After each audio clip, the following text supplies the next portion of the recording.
ఆరు పాపను తీసుకొని బాగీ హైదరాబాద్కి వచ్చిందని నిజం తెలుసుకొని అమర్ ఆ బాగీ కోసం చాలా బాధపడుతూ ఉంటాడు. నేరుగా ఇంటికి వచ్చిన తర్వాత అమర్ ఏమీ మాట్లాడకుండా పిల్లల్ని కూడా పలకరించకుండా సీరియస్గా మెట్లు ఎక్కి పైకి వెళ్తూ ఉంటాడు. అది గమనించిన పిల్లలు ఏం జరిగింది రాథోడ్, డాడ్ ఎందుకు అలా ఉన్నాడు అని అడుగుతూ ఉంటారు.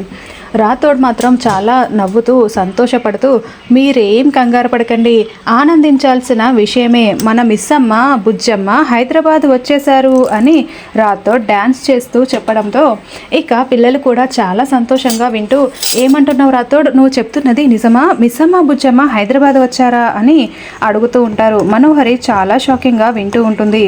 అవును పిల్లలు, మిస్సమ్మ బుజ్జమ్మ హైదరాబాద్ వచ్చేశారు అంటే త్వరలోనే మన ఇంటికి కూడా రాబోతున్నారు అని రాథోడ్ చెప్పడంతో ఇక పిల్లలందరూ కూడా గదిలోకి వెళ్ళి అంజుకి కూడా చెప్పి ఒకరికి ఒకరు హైఫై ఇచ్చుకుంటూ చాలా సంతోషపడుతూ ఉంటారు.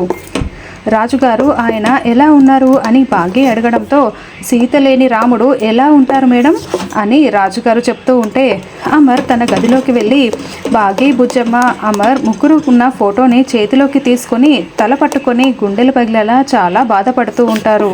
చాలా ఏడుస్తూ ఉంటాడు. ఇక్కడ రాజుగారు చెప్పిన మాటకి బాగీ కూడా చాలా బాధపడుతూ కన్నీళ్లు పెట్టుకుంటూ ఉంటుంది. మరి పిల్లలు ఎలా ఉన్నారు అని బాగీ అడగడంతో అందరూ బాగున్నారు మేడం, మీకోసం పాప కోసం వాళ్ళందరూ ఎంతో ఎదురు చూస్తూ ఉన్నారు మేడం అని రాజుగారు చెప్తూ ఉంటారు.